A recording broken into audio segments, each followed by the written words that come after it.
ኢትዮ ቴሌኮም እና የኢንዱስትሪ ፓርኮች ልማት ኮርፖሬሽን የኢንዱስትሪ ምርቶችን ለማቅረብ የሚያስችል የስምምነት መርሃ ግብር እያካሄዱ ነው። ስምምነቱ የኢንዱስትሪ ምርቶችን በዘመን ገበያ ለሸማቾች ማቅረብ የሚያስችል ነው። ስምምነቱን እየተከታተለ የሚገኘው ባልደረባችን ጀማል አህመድ በቀጥታ የስርጭት መስመራችን ላይ ይገኛል። ጀማል እንደምን አምሽተሃል? ጉዳዮችህን መቀጠል ትችላለህ።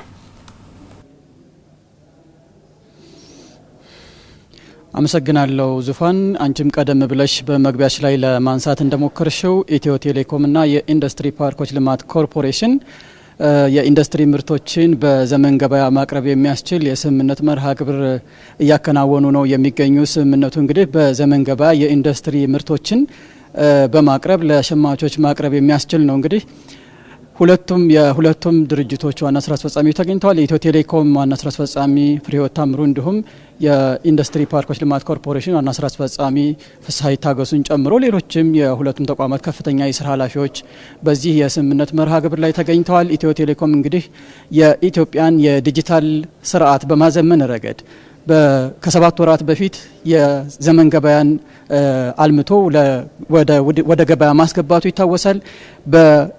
በኢትዮጵያ የግብይት ስርዓት በዲጂታልን የማዘመን ወደ ላቀ ምዕራፍ ለማሸጋገር የሚያስችል ሁሉን አቀፍና አካታች የሆነ ፕላትፎርም ወይም ደግሞ መተግበሪያ ነው ዘመን ገበያ። እንግዲህ ይህንን መተግበሪያ አልምቶ ወደ ስራ ካስገባ 7 ወራትን ያህል ተቆጥረዋል። እንግዲህ ባለፉት 7 ወራት ኢትዮ ቴሌኮም ከተለያዩ ድርጅቶች ጋር በዚሁ መተግበሪያ ላይ ምርቶችን ማቅረብ የሚያስችሉ ግብይቶችን መፈጸም የሚያስችሉ ስምምነቶችን ሲያከናውን ነበረ የቆየው። ይህ ፕላትፎርም በመላ የሀገሪቱ ለሚገኙ አነስተኛና መካከለኛ የንግድ ድርጅቶች የገበያ ትስስርን በመፍጠርና ተወዳዳሪነትን በማሳደግ ለሀገራዊ የዲጂታል ኢኮኖሚ ግንባታ የራሱ ሚና እየተጫወተ የሚገኝ ነው። በዛሬው ዕለትም እንግዲህ ከኢትዮ ቴሌኮም ከኢንዱስትሪ ልማት ፓርኮች ኮርፖሬሽን ጋር በአጋርነት አካታች የሆነ ቢዝነስን መጀመር የሚያስችል የዲጂታል የግብይት ስርዓትን ማስጀመር ይችላል። በዚህ የዲጂታል ግብይት ስርዓት እንግዲህ በኢንዱስትሪ ፓርኮች ልማት ኮርፖሬሽን እየተመረቱ የሚገኙ ምርቶችን ወደ ዘመን ገበያ በማስገባት ለግብይት ተደራሽ ማድረግ የሚያስችል ነው። እነዚህ ምርቶች ከዚህ በፊት እንግዲህ ከሀገር ውጭ ገበያ የሚቀርቡ ነበሩ። አሁን ላይ ለመጀመሪያ ጊዜ በሀገር ውስጥ ገበያ ለሸማቾች መቅረብ የሚያስችል ስምምነትም መሆኑ ተነስቷል።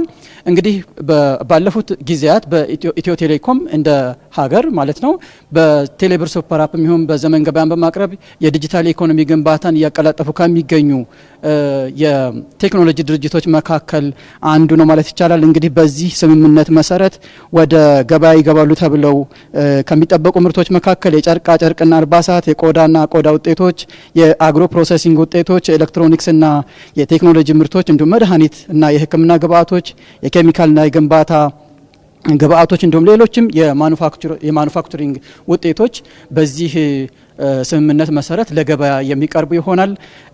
ይህ ስምምነት በዋናነት የኢንዱስትሪ ፓርኮች ልማት ኮርፖሬሽን ወይም አይፒዲሲ ስር ያሉ አምራቾችን በዘመን ገበያ የዲጂታል ግብይት ስርዓት ላይ በመመዝገብ ማሳተፍ የሚያስችል ነው። እንግዲህ በአይፒዲሲ ወይም ደግሞ በኢንዱስትሪ ፓርኮች ልማት ኮርፖሬሽን ስር የሚገኙ 11 ልዩ የኢኮኖሚ ዞኖች ይገኛሉ። እነዚህ የኢኮኖሚ ዞኖች ደግሞ ልዩ ልዩ የሆኑ ለሀገር ውስጥና ሀገር ውጭ የሚቀርቡ ምርቶችን የሚያመርቱ ናቸው። በኢንዱስትሪ ፓርኮች ውስጥ የሚመረቱት እነዚህ የተለያዩ ምርቶች እንግዲህ ዲጂታል ስርዓትን በመጠቀም ለሀገር ውስጥ ገበያ የሚቀርቡበት ምቹ ሁኔታን መፍጠር የሚያስችል ነው የስምምነት።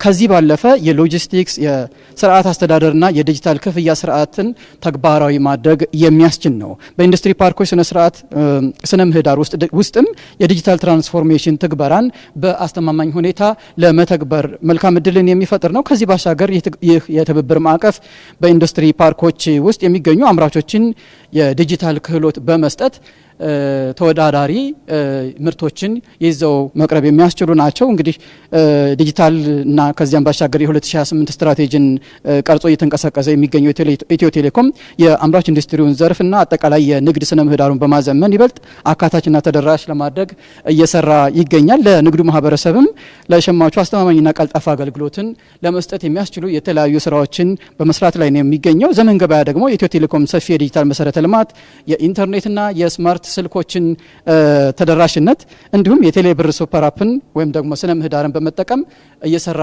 የሚገኝና ለሀገሪቱ የኢኮኖሚ የዲጂታል ኢኮኖሚ ግንባታ የራሱ ሚና እየተጫወተ የሚገኝ መተግበሪያ ነው። ለሰዓቱ ያስኳቸው መረጃዎች እነኚህን ይመስላሉ። ዙፋን